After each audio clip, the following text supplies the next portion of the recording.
1,28,000 से ज़्यादा की आबादी। क्या घाटशिला में एक बार फिर से झारखंड मुक्ति मोर्चा को मैया के जरिए मिल सकती है बड़ी जीत? ये घाटशिला के उपचुनाव में कुछ आंकड़े ये बेहद ही चौंकाने वाले हैं। जिस तरह से झारखंड विधानसभा के चुनाव में आपने देखा था कि मैया यानी कि महिला आबादी, आधी आबादी ने अपने वोट के जरिए झारखंड मुक्ति मोर्चा को सत्ता के शीर्ष पर बिठाया था, सबसे बड़ी पार्टी बनाया।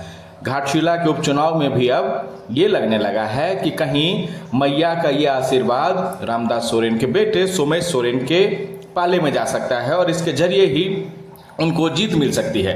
दो वजह है जीत की, आप बहुत बड़ी जीत है। अगर मैया की बात करें, आधी आबादी की बात करें, तो पिछले विधानसभा चुनाव के हर एक विधानसभा क्षेत्र में देखें तो महिला वोटर्स की संख्या ज़्यादा थी और इन महिला वोटर्स ने सबसे ज़्यादा अगर किसी पर स्नेह बरसाया था, किसी को वोट किया था, तो वो पार्टी थी झारखंड मुक्ति मोर्चा। और अब चूंकि रामदास सोरेन के निधन के बाद घाटशिला में उपचुनाव होने वाले हैं, 6 महीने के अंदर चुनाव होने वाले हैं, तो एक ये अंदाज़ा लगाया जा रहा है और ये सबसे सशक्त अंदाज़ा लगाया जा रहा है कि इस बार भी कहीं विधानसभा की तरह घाटशिला में भी मैया यानी कि जो उनका आबादी है घाटशिला में, जहां पुरुषों की आबादी लगभग 1,23,000 कुछ है और महिला की आबादी 1,28,000, यानी कि पुरुषों की अपेक्षा 5 लाख ज़्यादा आबादी, आधी आबादी की है यहाँ पर घाटशिला में।